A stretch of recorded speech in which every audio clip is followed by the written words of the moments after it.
Shabbat, Daf, Nun Aleph, Amud Bet. Bonjour tout le monde. Nous allons prendre en haut de la page, tout de suite au début, au troisième mot. Rav Yehuda Omer, Rav Yehuda dit, Neoret Shel Pishtan, Daka. Si on veut enfouir avant Shabbat, on avait dit on ne peut pas enfouir dans un matériau qui rajoute de la chaleur, eh bien, Neoret Shel Pishtan, Daka, les fibres de lin qui tombent lorsqu'on peigne et qui sont fins, Arik et Zevel, c'est comme du fumier. Et le fumier, on avait dit qu'il y avait une marloquette, est-ce qu'on a le droit ou pas d'enfouir dedans? Maintenant, Manichim Mecham Al-Gabe, Mecham Vekdera Al-Gabe Kdera. Alors on a le droit de mettre on a une bouilloire d'eau chaude, on voudrait la poser sur une autre bouilloire d'eau chaude pour la garder chaude. Alors, pour la garder chaude, maintenant, celle d'en dessous, elle est sur le feu ou elle n'est pas sur le feu? C'est une marloquette rishonine, mais peu importe. Et qu'elle soit sur le feu ou pas sur le feu, il n'y a pas une tellement grande différence on vient d'enlever du feu, donc elle est bouillante. Alors maintenant, je vais mettre une chaude sur une chaude pour garder la chaleur. On a le droit. Au kedera, une marmite sur une autre marmite, c'est plus chaud, une marmite, eh bien, on a le droit aussi. Avalo kedera al-gabe mecham, on a le droit de mettre une marmite sur une bouilloire. Ou mecham al-gabe kedera, ou alors une bouilloire sur une marmite. Alors ça, c'est difficile à comprendre, parce qu'une bouilloire sur une marmite, je comprends qu'on n'ait pas le droit, parce que la marmite est plus chaude que la bouilloire. Mais une marmite sur une bouilloire, je ne vois pas le problème. En tous les cas, ici, il y a plusieurs girsaot, il y a plusieurs lectures. Et si on veut faire à peu près le point, eh bien, il y a une lecture qui va dire qu'on a tout le droit. L'un sur l'autre, n'importe quoi, la bouilloire sur la casserole. Pourquoi? Parce que de toute façon, c'est déjà chaud et ça va juste rester chaud. Il y en a qui vont dire que non, on a le droit seulement si c'est le même genre, une bouilloire sur une bouilloire. Mais pas une bouilloire sur une casserole ou une casserole sur une bouilloire. Pourquoi? Parce que ça a l'air qu'on a envie de rajouter, de cuire un peu plus. Mais bon, cette guersa n'a pas été retenue.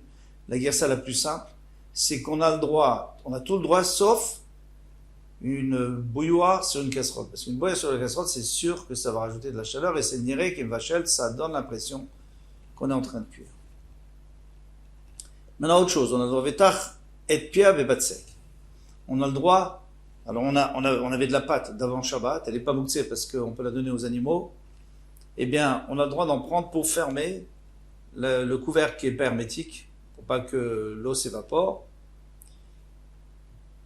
Et on reprend ce qu'on avait dit avant. Ce qu'on avait dit qu'on avait le droit de mettre l'une sur l'autre, c'est pas pour que celle d'en bas chauffe celle d'en haut.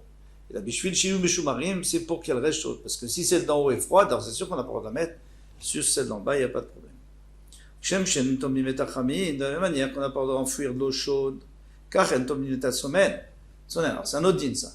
De la même manière que j'ai pas le droit d'enfouir quelque chose de chaud à l'intérieur de n'importe quoi pendant Shabbat, eh bien, on n'a pas le droit non plus d'enfouir quelque chose de frais pour le garder frais.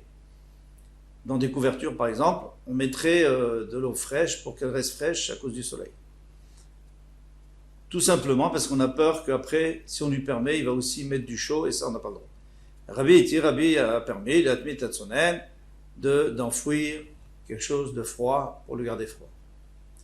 Ven meraskin, loet hashelek veloet habarad, on n'a pas le droit d'écraser ni la neige, ni les glaçons, bishabat, bishvil, shiazuvu même afin de faire couler l'eau, on veut de l'eau fraîche. Pourquoi on n'aurait pas le droit? Il y en a qui vont dire que c'est nolad, parce qu'on a créé quelque chose de nouveau. C'était du dur, maintenant c'est du liquide. Il y en a qui vont dire que c'est même srita, ça ressemble à srita, pressé des fruits par exemple. Aval notenu les tochakos, sur les tocha kiara, mais il a le droit de le mettre dans le verre, ou dans la kiara, ou même dans la marmite avec une salade de fruits par exemple. Veno choshesh, il ne craint pas. Pourquoi? Parce que là, c'est pas lui qui fait sortir de l'eau, ça se fait tout seul. Alors après, il y aurait une marloquette, la halacha, est-ce qu'il faut que ça soit dans l'eau, à l'intérieur de l'eau, pour que ça ne se remarque pas du tout? Voilà. Adran alach bametomnin, on a terminé le perek bametomnin. Donc on a le droit d'enfouir. On en passe à un autre perek complètement différent. Bezrat Hashem, bame behema yotza. Avec quoi une behema peut sortir? Alors, il est écrit dans la Torah que l'homme n'a pas le droit de faire de la chod pendant le Shabbat. Et il y a écrit aussi, t'as bincha, toi tes enfants. Et à la fin, il y a écrit kol behemtecha, tous tes animaux. Comme ça nous dit Rashi que d'ici on apprend que les animaux n'ont pas le droit de porter Shabbat non plus. Et Tosfot, tu viens nous dire que non, on apprend les manias noires, shocha vechamocha. On apprend dans notre pasouk que doit se reposer ton shor et ton chamor. Mais qu'est-ce qu'on apprend de BMTH? C'est que toi, tu n'as pas le droit de faire du travail avec ta BMA ou avec n'importe quelle BMA. En tous les cas, tout le monde est d'accord qu'une BMA, un animal qui nous appartient, n'a pas le droit de porter et ni de faire d'autres travaux pendant Shabbat. Alors il y a deux exceptions. Première exception, c'est si elle le fait pour elle. Par exemple, elle va brouter, on ne peut pas l'empêcher de toute façon. On n'a pas à l'empêcher, même si c'est une lacha, de couper. Et une deuxième exception, c'est si c'est un ornement pour faire beau, quelque chose de fait pour faire beau, hein, on lui met comme un genre de bijou, ou alors si c'est pour la garder, un collier, tout ça, et c'est avec ça qu'on va commencer. Bamé, Bema Yotza avec quoi une Bema peut sortir, ou Bamena Yotza avec quoi un animal ne peut pas sortir. Yotza Agama, donc le chameau peut sortir, ben Afsar. Afsar, c'est un dikou, c'est un genre de corde qu'on met autour du cou. Venaaka, alors Naaka, c'est la chamelle, elle est plus difficile à garder. Bechatam, on lui met un anneau dans le nez et une corde à l'anneau, et elle ne peut pas partir, elle ne peut pas se sauver parce que ça lui fait mal. Les louves d'Akim, on va voir, c'est des ânes qui viennent de Louv. Les Prombia, eux, on leur met une muselière carrément, parce qu'ils sont très forts. Les sous, Bécher. Mais le sous, le cheval, on lui met un collier. Les Chol, Balé, Hacher, et tous ceux qui ont l'habitude d'avoir un collier, Yotzim, Bécher, ils sortiront avec leur collier. Et il n'y a pas un problème, ça ne s'appelle pas porter parce que c'est nécessaire. Les Nimshachim, Bécher, on a le droit aussi de les tirer avec ce collier. Ça, il faudrait expliquer pourquoi on dit deux fois. Ou Mazin Alem, et si maintenant il est tamé, ce collier, eh bien, on peut asperger, sans l'enlever de l'animal, on asperge l'eau de la paradouma, de la vache rousse, directement dessus. Vetovlan bin Koman, et on peut aussi leur demander de les amener à la mer ou au lac pour se tremper, les animaux, et grâce à ça, ils vont aussi tremper au mikvé leur collier. On n'a pas peur que l'eau ne passe pas. Demande à Gemara. Maï Naaka, Bechatam. Qu'est-ce que tu me dis, Naaka d'abord? Qu'est-ce que c'est que Naaka et qu'est-ce que c'est que Khatam? Amar Babachana, Naakata Chivarta. Chivarti, c'est une chamelle qui est blanche. Et donc elles sont très fortes, ces chamelles. Et un peu sauvages. Bezamama, des parzela. Alors on leur met Zamema, qu'est-ce qu'on avait dit? Un mort, une muselière, des parzela en métal. Les louves d'Akim, les premières. Maintenant, les louves d'Akim, les premières. Maravuna, Khamra, Louva. C'est des ânes qui viennent de Louv. Alors, Louv, aujourd'hui, c'est la Libye. Ça pouvait aussi être ça, puisque la Gemara nous dit que c'est très loin des restes d'Israël. C'est 6 mois de voyage. Bepagé, des Parzela, avec ce fameux mort, là, ou ce fameux muselière. Lévi, Shadar, Zouzele, Bechouzaé. Lévi, il a envoyé de l'argent aux gens de Bechouzaé. Les misban, les Khamra, pour lui acheter Khamra Louva, un âne de Louv. Pourquoi? Parce qu'il voulait avoir un âne fort pour son travail, ou pour porter ses affaires. Eh bien, eux, ils n'ont pas voulu l'acheter, parce que comme ils étaient très loin, ils se sont dit, pour renvoyer cet âne, il va falloir trouver quelqu'un qui soit d'accord d'y aller et de le ramener. Non, c'est trop compliqué. Ils lui ont renvoyé son argent. Tsarou, Chadroulé, Séaré. Donc, ils ont noué son argent dans un sac avec un peu de graines d'orge, des mémars pour lui faire comprendre, des nigrés, des khamras, que les pas de l'âne, c'est-à-dire la force de l'âne, C'est vrai, ça dépend combien tu lui donnes à manger d'orge. Donne-lui à manger de l'orge et tu peux prendre n'importe quel âne, tu verras, il sera fort. Amar, Rav Yehuda Amar. En tous les cas, ça nous montre la force de cet âne et c'est ce qui justifie une garde un peu plus importante que les autres ânes. Amar Rav Yehuda Amar Shmuel. Alors Rav Yehuda, il a dit au nom de Shmuel, Machlifin nifne Rabbi shelzu bezu. Maintenant, les élèves devant Rabbi, ils ont dit, qu'est-ce qui se passe si on échange? C'est-à-dire que on avait dit que le chameau, on devait lui mettre un licou, donc une corde, et la chamelle blanche, on devait lui mettre une muselière. Alors maintenant, admettons qu'on ait fait le contraire. Est-ce qu'il y a un problème? Est-ce qu'il y a un issour?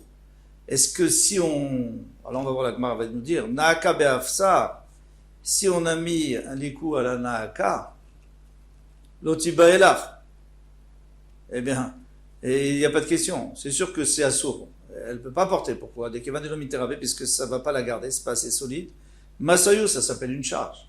Et comme elle n'a pas le droit de porter, donc c'est assour. D'accord. Kitiba elach, gamal bechatam. Maintenant, moi, ce que je voulais demander, c'est est-ce que le gamal, il pourrait sortir avec cette muselière, ou alors c'est trop pour lui, le gamal, le chameau. Maï, Kéledin, Kevan Desagel Beafsar, puisqu'il lui suffit un ikou, Masoyou, c'est une charge pour lui.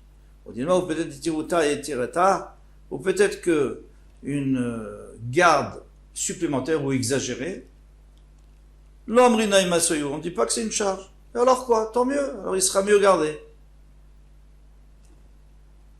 Amar Lefanav Rabbi Ishmael Berabi aussi, alors Rabbi Ishmael Berabi aussi, qui intervenait souvent, il disait au nom de son père, et Rabbi Benoît Kadosh avait beaucoup de respect, comme on a vu pour son père. Kach Amaraba, ainsi a dit mon père, Arba Behemot Yotzot Beafsar, il y a 4 Behemot qui sortent, il y a 4 animaux qui peuvent sortir avec Shabbat, avec un Afsar, avec un Ikou, Assous, le cheval, la péred, la mule, Agamal, le chameau, Ve'achamor, et le chamor, et l'âne. Alors qu'est-ce qu'on va apprendre d'ici?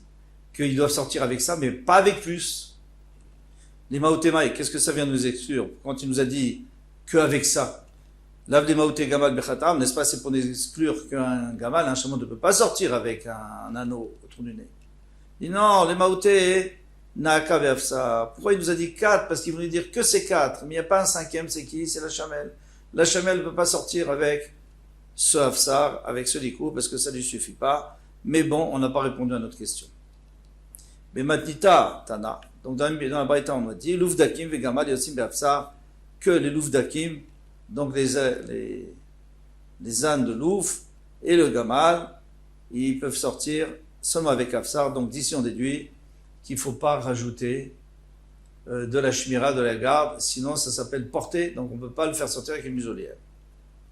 Mais en réalité, c'est un peu flou, parce qu'il y en a qui pensent comme ça, il y en a qui pensent comme ça. Ketanae, la Gemara nous dit, il y a une machloket tanaïm. En chaya yotza besoga, une chaya. Donc une chaya, ça peut être une bête domestique, mais c'est un animal sauvage. Alors, en chaya yotza besoga, elle ne peut pas sortir avec un collier. Chanani Omer, Yotza Besoga, Chanani dit qu'elle peut sortir avec un collier. Voilà, donc c'est ça la marloquette. Il y en a qui disent qu'on peut sortir avec quelque chose de trop fort, de plus fort, et il y en a qui disent que non. Alors demande à Gmar au Bechol Davar Mishtamer et tout ce qui peut la garder.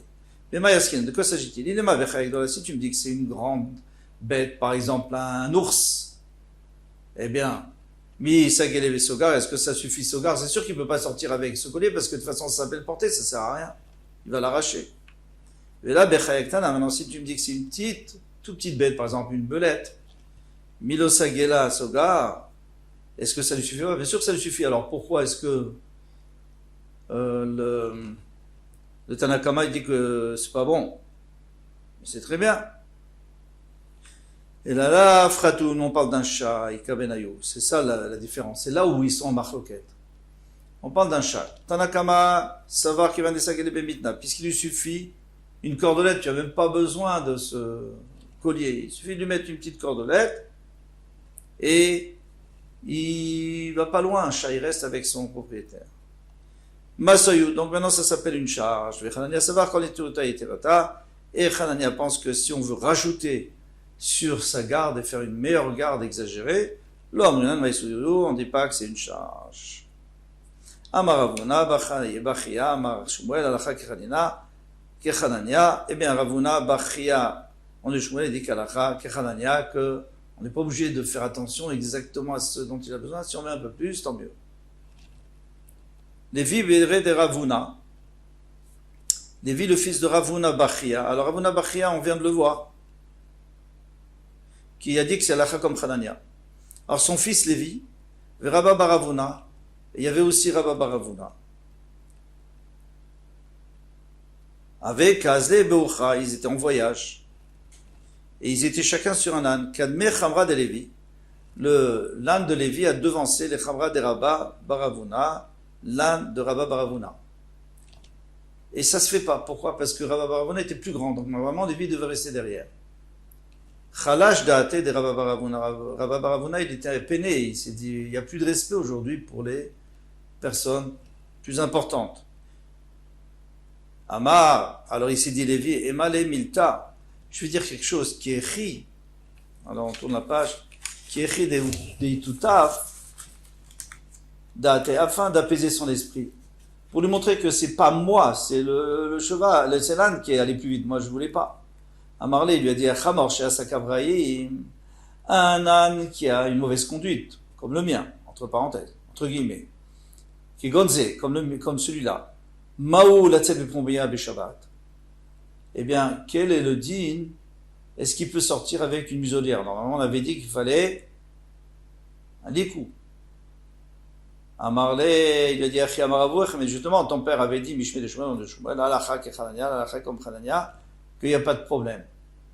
Bien qu'en vérité, ici, tout le monde serait d'accord, même le Tanakama, il serait d'accord, puisque ton âne, alors il a compris que son âne, il était un peu sauvage. Il est un peu sauvage, donc tout le monde serait d'accord qu'on a le droit. Mais la question ne se pose même pas, parce que même un âne normal, doux, eh bien, c'est pas grave si on lui met une plus grande shmira, puisque Alacha Kechanania. À bientôt, Bezrat Hashem.